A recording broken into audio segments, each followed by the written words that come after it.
What is going on, everybody? It is Fitzmiller back here with another video. This is going to be the update video on the Stancypants RX-8 situation. Let's get right into today's video. If you guys have not read this article, I'm going to save you a lot of time here by just skipping to the end, and it's kind of bullshit, but let's get into it. So the title, a very great title: Fire officials deem Instagram viral RX-8 blaze intentional. Now that's not entirely true. In the article it states, in an incident report released to Road and Track on Tuesday, the agency that responded to the call, the Renton Regional Fire Authority, filed that the fire was investigated as arson and set intentionally.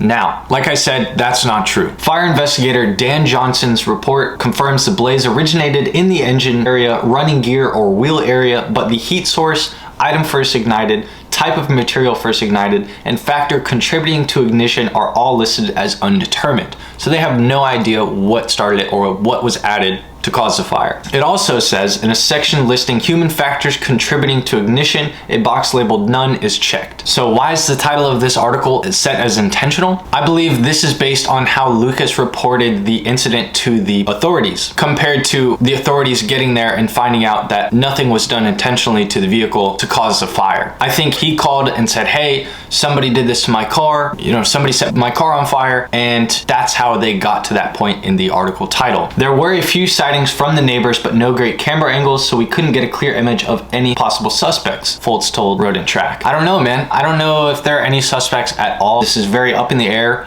for a lot of different reasons, but still what it comes back to me is I just feel like it was faulty equipment. I don't feel like he set the car on fire himself, definitely not, and I really don't feel like somebody else went out of their way to set the car on fire. Now, what caused the fire? Still have no idea. There have been more speculation as to the battery arcing on the hood, the shit wiring, other questionable build quality that could lead to a fire, and then the most reasonable, the most likely, in my opinion, cause to the fire was the RX-8 fuse box recall. They catch on fire. Now, how it did that after sitting for a long time, I have no idea. That's where it kind of gets into the maybe it was actually intentional side of things, but I don't know. In the article it says, it is unclear why the case was closed and ruled intentional without any human ignition. It is also unclear if any criminal investigation is in progress. The Renton Police Department confirmed it took a report in the incident, but the agency said it is not investigating it further. The fire authority has not responded to Road and Track's multiple requests for additional comments on the investigation. Though the investigation status is shown as closed on the incident report, Foltz told Road and Track via text that he has not yet been able to get any information from the police or fire department due to the ongoing case.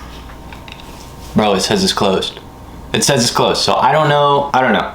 Chances are there's not a whole lot else coming out about this story, and chances are this will remain a mystery as to what happened. There was also a video going around showing that he hardwired the starter to the battery because in the manual swap, the car didn't recognize that it was manual. It wouldn't start because the automatic spits a code when it's not connected. Yeah. So it's telling the ECU that it's not in a gear.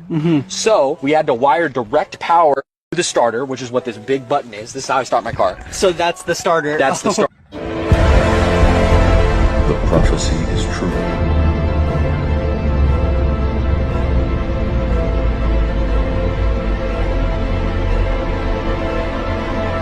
But anyways, that is all I have for you guys in today's video. I do plan to do more news stories like this in the future. As always, be sure to go down in the description, check out my Instagram, and I also have t-shirts and stickers available to support. Thank you guys so much for watching. Keep an eye out for more upcoming content, and I will see you guys in the next one.